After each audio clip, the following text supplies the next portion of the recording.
There's no two ways about it, we are definitely getting a Seth Rollins versus Triple H feud soon. Otherwise, what the hell happened? I mean, Seth Rollins came out on Raw and called out the game. We are full steam ahead with this. When it all goes down though, there's no two ways about it. Seth Rollins has got to get the victory over Triple H. Why? Here's why. Oh, by the way, I'm Simon from WhatCulture.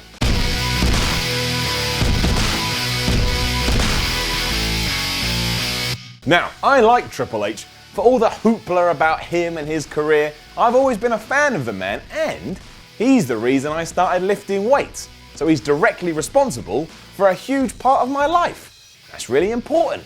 Can't just flick that away, man. I also believe he's done a lot for the wrestling business, especially since he took on a backstage role. As one of the boys, he understands pro wrestlers, and because he understands them, he treats them and books them as they'd like to be booked and as they'd like to be treated. Or you'd hope so anyway. And yeah, I'm sure a lot of the nonsense we heard over the years was true. But as I don't know 100%, I'm not going to touch upon it here. I will, however, say that things like Katie Vick were among the worst in pro wrestling history. You don't hump a fake dead person on TV. That's not entertaining. I don't care who you are. The point being, Triple H is a major name in the industry and, whether you like it or not, a legend. And being in that kind of position gives you certain perks that other people don't have. In this case, the power to put over younger dudes and have that mean something. And guess who I'm referring to right now? Now, if you didn't think about Seth Rollins when I said that, you've completely misunderstood the start of the video, the title of the video, and pretty much everything so far in life. Seth Rollins has had a successful run with the WWE so far. Injuries and a few slight bobbles aside, his time with the Shield was great, and his time as WWE Champion, while debatable, was still pretty much great. It cemented him as one of the company's top guys, and his matches are usually second to none. I mean, that man can go. His current face turn, however, isn't exactly what you'd call a highlight. I mean, it's not terrible, and it's still finding its way, but it's not like we're going to arenas and men are screaming their lungs out, women are shouting at the tops of their voices, children are crying.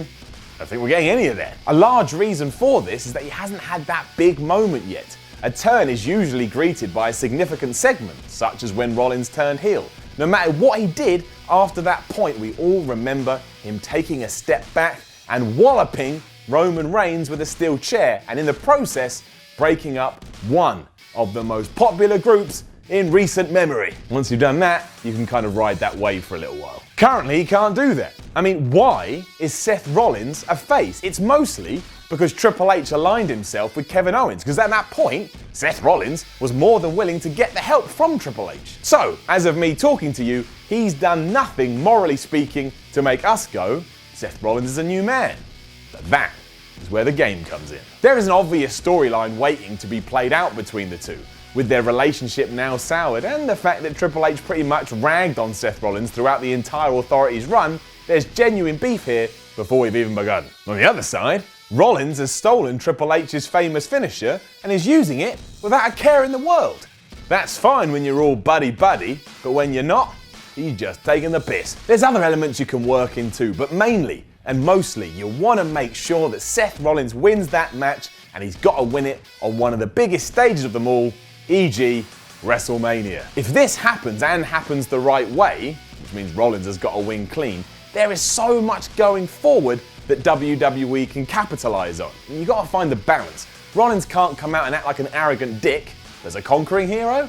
I'd buy into that. A lot of this relies on Triple H too, and him going back to his full-on heel role.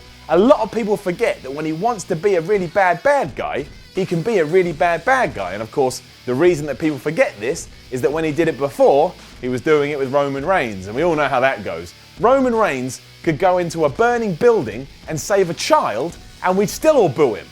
And then we'd boo the child.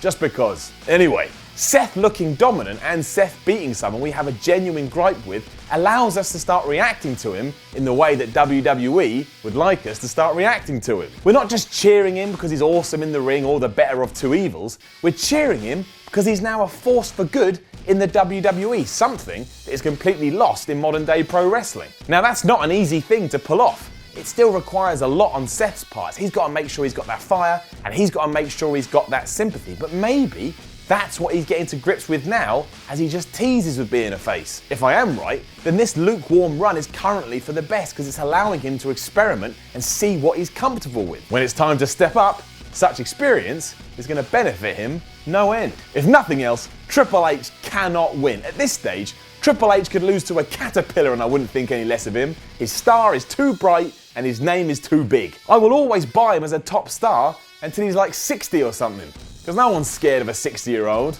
Well, that's not true. People are scared of Vince McMahon, and he's 72. But that is an exception to the rule. But when you've got a situation where one guy can lose with no bother, and the other guy has to win to benefit his career, then why muck around with the obvious? Just go into WrestleMania 33 with that match, make sure that Rollins has his hand raised at the end, and everybody is gonna benefit. It will boost his career to the next level, and as we've said before, it's all about levels and making sure you continue to go up the levels. It's like a video game, and that's why you've got to make sure it happens. I'm sure videos like this will help that no end, because why wouldn't WWE watch this and go, you're right, Simon, we're going to go with your idea? It's probably because I'm a schmo. So what are you going to do? Now, don't forget to comment below and let us know what you think about all this, and then like, share, and subscribe, because doing all of that will make your life 43.2% better. Then come follow me on Twitter at SimonMiller316 and that will make your life 22.9% worse. I'm Simon from WhatCulture, and when I have my eggs, they're not usually fried. It's time to stand up, because you've just been wide. And yes, that made perfect sense. If you're a fan of the videos that WhatCulture puts out on its YouTube channels, why not join WhatCulture Extra, our subscription service for paying members? For paying just a small fee every month, you get access to exclusive lists, pipe bombs, booking videos, wrestling's worst merch, live streams for Raw and SmackDown every single week, exclusive WTF videos looking back at classic pay-per-views. Also, there's exclusive interviews, documentaries, Q&As, short films, and if you're a fan of WCPW, every episode of Loaded will be uploaded one day early, and you'll be able to view the episode in its entirety, and included in the price are all of our pay-per-views such as Refuse to Lose and the upcoming Delete WCPW. All that for just $6.99 a month, or just over $5 for UK fans, and you can cancel at any time. For more information and to sign up, go to whatculture.com/extra.